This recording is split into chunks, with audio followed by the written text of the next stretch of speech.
It's one of the most asked questions that I receive, but I don't answer.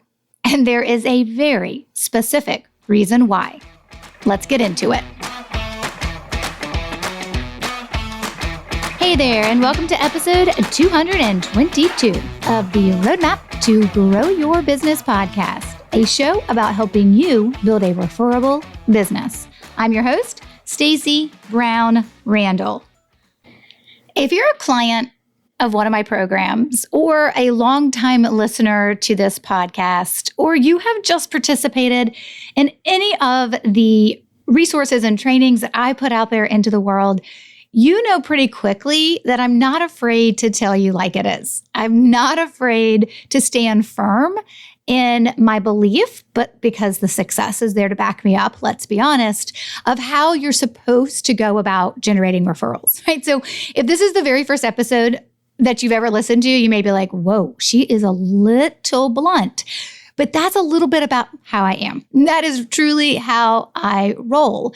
And I think it's really important that people understand when I talk about the different pieces of generating referrals naturally, where that comes from, of course. And then the fact that I've been doing this for almost a decade and I have helped so many business owners achieve referral success. And so as you can imagine, every time that people continue to have success, right, it just cements my foundation, right, even deeper and deeper into that concrete, so to speak, about understanding what it looks like to generate referrals. And with that bluntness, sometimes it means I have to deliver a message, maybe not bluntness. Let's go with directness. That sounds nicer. So with that directness, right, sometimes I have to deliver a message that you may not be super crazy about hearing. That's okay. Doesn't mean you don't need to hear it. Doesn't mean I don't need to give it. But I'll be honest with you. I'm human like everybody else, and I prefer people to be happy when they are learning from me. But that won't keep me from making sure that I deliver something that you need to hear, even if it kind of annoys you as you're listening to it. So this is one of those episodes that you may be like, or my hope is at the end of it, you're going to have to stay with me to the end on this one. But my hope is at the end of it, you'll say, okay, you know what? I didn't really enjoy that episode as much as I would have preferred, but the lesson I walked away with made complete and total sense. And I totally get it. And Stacey's right. Because the truth is, there is one question that we're going to tackle today that I get asked probably the most. It is on every presentation, whether that's live or virtual. I get asked this question. I get asked this question all the time by different podcast hosts when I'm on their show as well. I get asked this question when I'm doing my own trainings, right? And it's this one question that I always get asked, and I don't ever answer it directly. And there's a very specific reason why. So if this episode annoys you, I hope it also enlightens you and you understand the reason why, and you understand what that means you need to do moving forward, right? So yes, I'm going to tell you what this question is that I don't answer directly and why, but I also want you to understand what that means for you as you move forward. So what's the number one question that I get that I don't answer directly? Well, it's this one. What do I need to do to take care of my referral sources the right way? Meaning, what should my touch points be? Okay, let me back up for a second and tell you where this question comes from. Like, why are people asking this question? And then I'll dive into why I don't answer it. All right, so I teach a number of strategies. Some are what I would refer to as like foundational or signature strategies that I teach that should be like those strategies that are plans that you have operating in your business on an ongoing basis. That doesn't mean ongoing like daily. It just means like, hey, this is the strategy I run, right, for referrals. And there's a couple of them that I teach that I talk about as foundational. And then on top of the three, and there's three of them, on top of the three foundational strategies, then I teach what we call situational strategies and then another layer of next level. Well, the situational and the next level strategy they're much more nuanced to specific scenarios, right? So it's, if you're not getting the quality referrals you want, how do you have a conversation with your referral source to send you better quality clients, right? To send you better quality referrals. So some of them are very situational. So we refer to all the strategies that kind of stack on top of the foundational strategies. We talk about those as like situational and next level. And they're things that sometimes you don't need them all. And sometimes you only need a couple. And sometimes as your business grows and evolves, you'll grow into needing more of them. But there's kind of like this foundational point of these 3 foundational strategies. And typically when I am teaching, or you're reading my book, because my book is Generating Business Referrals Without Asking, it's specific to this strategy as well. So sometimes people have this question like after they read my book, or if I'm actually giving a presentation or answering, I'm a podcast host, I'm on there being interviewed by them, or I'm giving a presentation and I'm talking about one of the first things you need to do, right, is identify your referral sources. And that kind of directs you into the strategy that you start with. And so the strategy that I'm typically teaching when people ask that question, hey, what should my touch points be? It's the strategy specific for existing or current referral sources. So it's the people who have referred you before. This is not potential referral sources. This is not that client who you love and loves you and you just really wish they would refer you. That's a potential referral source. Maybe it's a client, maybe it's a COI, maybe it's somebody in your network. But this is specific, the question I get specifically when we're talking about existing referral sources. And what do I do to generate more referrals from them consistently and on an ongoing basis? So this question about what do I need to do to take care of my referral sources the right way, meaning what should my touch points be? It's specific because you believe you have referral sources and now you want to understand how we're taking better care of them, right? How are we going to get more referrals from them? Because they have shown a propensity to refer you because they've done it before.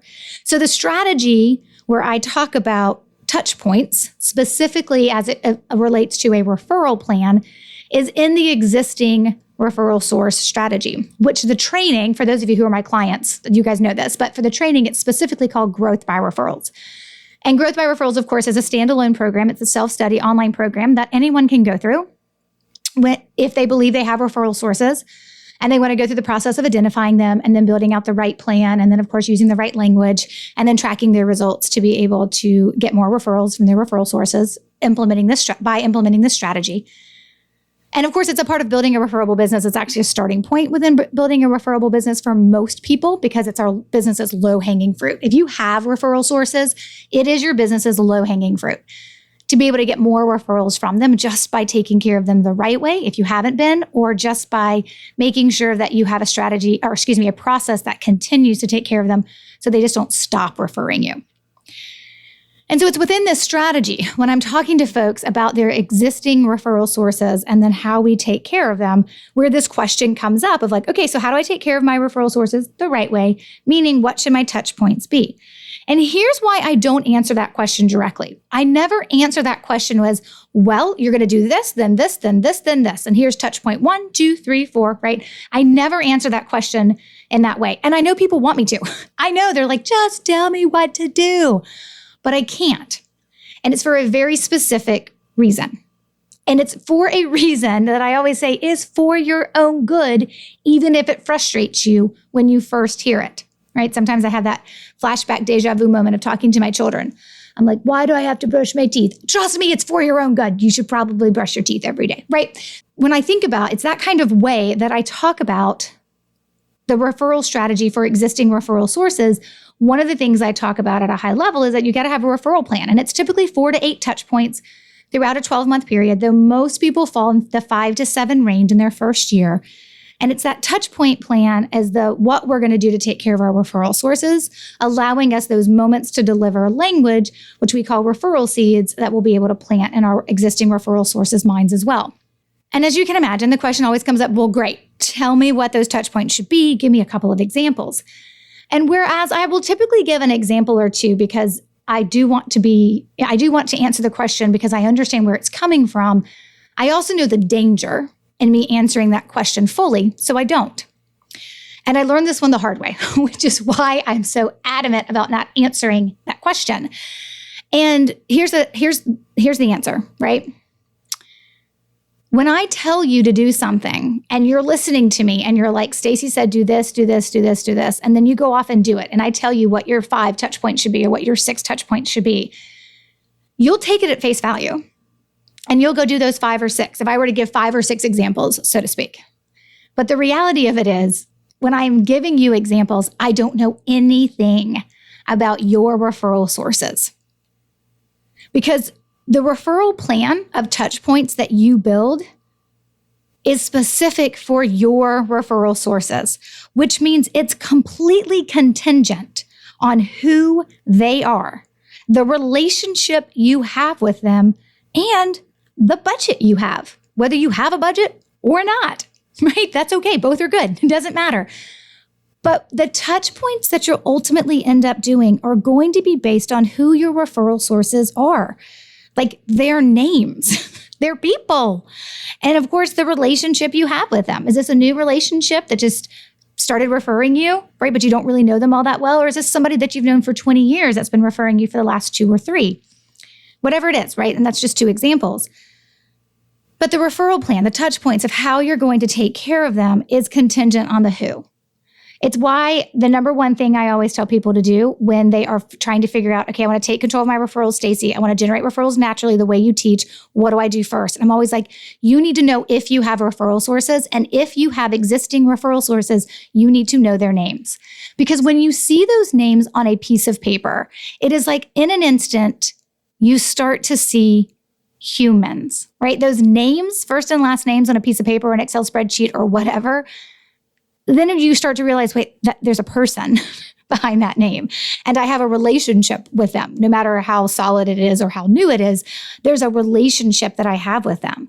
And then we have to take into account the budget you have, right? And I know there's a lot of strategies out there that's like, hey, buy a bunch of gifts and just give people gifts and then they'll always remember you. Give them a gift with your name on it, right? Like, well, no, not really. And that's another episode for another time. And I've talked about how promo swag is killing your referral strategy. So you shouldn't do it. But I'm not going to talk about that right now. I know there's a lot of other strategies out there where you're taught to do different things. And it's very prescribed. Buy this number of gifts in a year for your referral sources.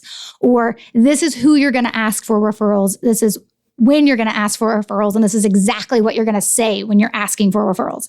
Again, of course, you guys know I don't prescribe to that as well because I think that's terrible to ask for referrals. But a lot of strategies out there are very much do this, do this, do this. And they're a one size fits all. And when you really understand the human dynamic and the psychology and the science behind having referrals happen with your referral sources, at the end of the day, it has to do with who those people are. And I don't know your people. And a lot of times you don't know your people. And so it's really important if you don't know your people to know your people first before you decide ultimately what you're going to do to generate more referrals from them, to take care of them in the right way so that you can plant the right type of referral seeds. So I think it's really important that folks understand when you say, well, just what are my touch points? What should I be doing? And I push back and I'm like, well, you need to know something about your referral sources to make a decision. Let me give you a very specific example of how I've learned this the hard way, right?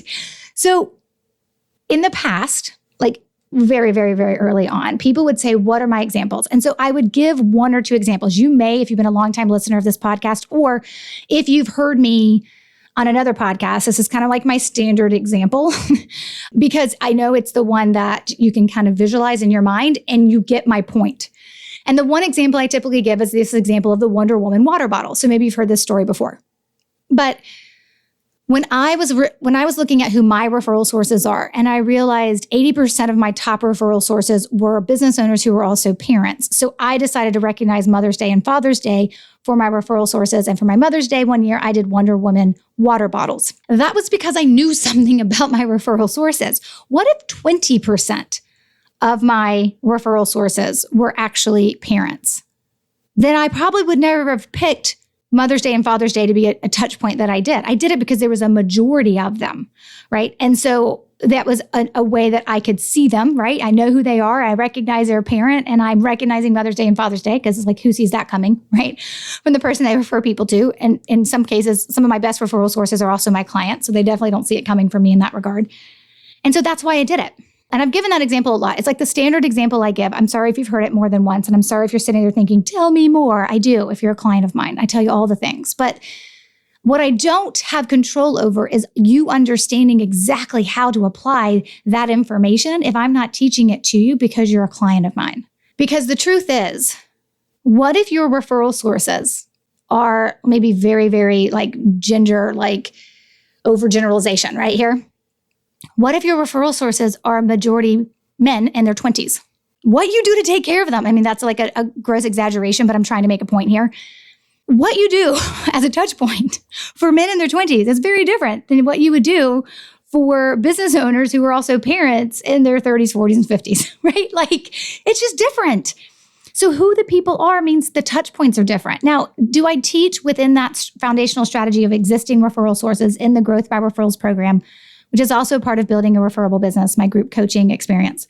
Do I teach specific things to consider? Yes, there is actually a proprietary 4-part formula that I teach my clients so that they create memorable and meaningful touch points that work for their referral sources as a whole. This is not onesie twosies. I'll do this for you, and now I've got 10 referral sources and 5 touch points. I'm doing 50 things in a year. No, that's not how we do it. We do actually do this as a group of folks. But it is by paying attention within that 4-part framework that I teach them is how to think about the science behind what actually creates impact and makes things memorable and meaningful.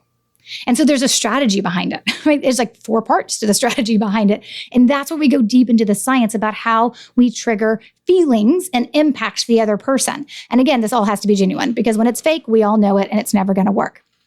And that's one thing I know about my clients. They're some of the most genuine people I know, and they actually do really care about their referral sources. So they do a really good job taking care of them. And so the idea here is for you to understand that, yes, there is a framework and a formula behind how I teach what your touch point should be. And to my clients who are in GBR or building a referable business, BRB, there are examples. There is like a list of the top 10 or 12, I think it is, favorite touch points. There are examples like sample plans of other business owners who have built out referral plans so you can see what other business owners are doing. There's like, I don't know, half a dozen or more than that in there. And then, of course, there's a lot of ideas given too, and there's the framework. But all this is done in my training after you've identified who your referral sources are. Because when you can see those names and you can start paying attention to commonalities, then you can understand what you probably want to do for them. And yeah, there are probably some things you shouldn't do. And there are definitely some things you should do. Like everybody in my program who's putting that foundational strategy into place, there are some specific things that we do. There's one touch point that everybody does to start with. It's called the Kickoff touch point. It's the first touch point. Once you do it once, you never do it again. And then there is one touch point we do consistently every single year. But other than that, if you're doing 6 touch points in a year, right, you still got 4 to come up with if I'm telling you what 2 of them are going to be in your first year. And that matters that you understand who these people are so that you can actually impact them. One of the things we teach in that 4-part framework is called the Platinum Principles. And the first Platinum Principle, it's got to be all about them. It's got to be all about your referral sources. What do they need? And this isn't individual. I got to do these 5 different touch points for Aaron, and then 5 different touch points for Steven, and then 5 different touch points, right, for Denise. That's not what this is. But it is looking at your referral sources from a commonality perspective and understanding what you can do to take care of them to be memorable and meaningful. So when people say, just tell me what my touch points should be, my response is, I'll give you an example so that you can understand how you should think about this. Insert the water woman water bottle example. And then I'm very clear on the disclaimer of, but I don't know who your referral sources are. I don't know what they have in common. And a Wonder Woman water bottle may not be the best thing for you. So maybe you shouldn't do it, right? What if all your referral sources are guys, right? Okay. So when you think about this, that's the reason why I don't answer that question. Is because I have answered it in the past and people have taken me exactly at my word and gone and implemented and then have been like, yeah, that didn't really fit who my people were. I'm like, yeah, because they're your people and you know better and you know them better and I was just giving you examples. So I have learned to stop giving multiple examples because people literally are looking for the easy button. They're like, what does Stacey say I got to do? Okay, I'm gonna just go do it and see if it works. No. I want this to work for you the right way. I don't want you to waste time on doing touch points that maybe or may not work, right? I want you to be really clear on who your people are and then execute on the touch points that are right for them. That's what I want for you. And to do that, you're going to have to figure out who your referral sources are. And here's the thing. I can't do that for you. You're going to have to do that yourself. I can help you do it. You can come on into the Growth by Referrals program, or you can join Building a Referable Business, my group coaching experience, and I can personally help you do that. And I can review what you're doing and make sure you're doing it right. So there's a way for me to help you, but it isn't something I'm going to tell you when I don't know anything about your referral sources. What people don't know is whether you come into the self-study GBR program or you come into building a referable business and then you go through the GBR program, what people don't know is actually when you identify who your referral sources are, you're uploading that work into the portal and I'm seeing it. And then you're moving on to build your referral plan. And then I'm seeing that and giving you feedback on that. So like we're on this journey together. We are doing this together, but you got to do the work first. And it's really important that you understand that this isn't a one-size-fits-all approach. There aren't the 5 touch points I tell every single business owner to do because my strategy is different from that. The one-size-fits-all approach, they're out there. If you want them, go get them. But that's not what this is because we are going to take care of our people better. We're going to take care of our tribe better. And I think it's important for folks to understand that. And if this is the first time you're hearing it, well, good. You're learning it early and getting it right from the very beginning. If you've been a longtime listener of this podcast or you've read my book and you've wondered the same thing, just tell me what to do, right? You got to know who your people are first. It's really, really important. You got to start there. You got to be willing to start there above all else. So, okay, soapbox, rant over. Hopefully, while this may have annoyed you because I didn't answer the question, what are the touch points you need to be doing? What are the 5, 6, or 7 touch points you should be doing in your first year? Hopefully you understand the power behind the answer that I gave as to why you've got to know who your referral sources are. All right. Resources and links mentioned that will be available on the show notes page for this episode is stacybrownrandall.com/222. That's for episode 222. And of course, remember guys, the transcripts are there. For some of you, it's easier just to go read the transcripts from the show notes page or to download them. That's right. You can actually download the transcripts as a PDF. You can download the transcripts and read them at your leisure. All right. And definitely, I want to make sure that you know we have something coming up very, very soon. Not talking about it right now, but you'll start hearing about it on a couple of episodes. Maybe you've seen me post about it on social media regarding a retreat, an in-person retreat that's happening in December. More details will start coming out for you guys to be able to join me for that. It is specifically for my BRB members, but there'll be a limited number of tickets available for our folks to join us for part of it, not the whole thing. It's mostly for BRB members. That's my building a referable business members. But more details will start coming out in some future episodes. Keep listening, keep watching social media. If you're on my email list, you will definitely hear about it. Let's be honest. And I can't wait, hopefully, to meet some of you guys in person in December at that retreat. All right, so coming up next week is episode 223. And we're going to talk about some nuances between repeat clients and referrals that I see people use interchangeably that are actually very different. So until then, you know what to do. Take control and grow your business. Bye for now. Thanks for listening to the Roadmap to Grow Your Business podcast. To access all resources and links mentioned in today's show and to connect with Stacy, head over to www.stacybrownrandall.com.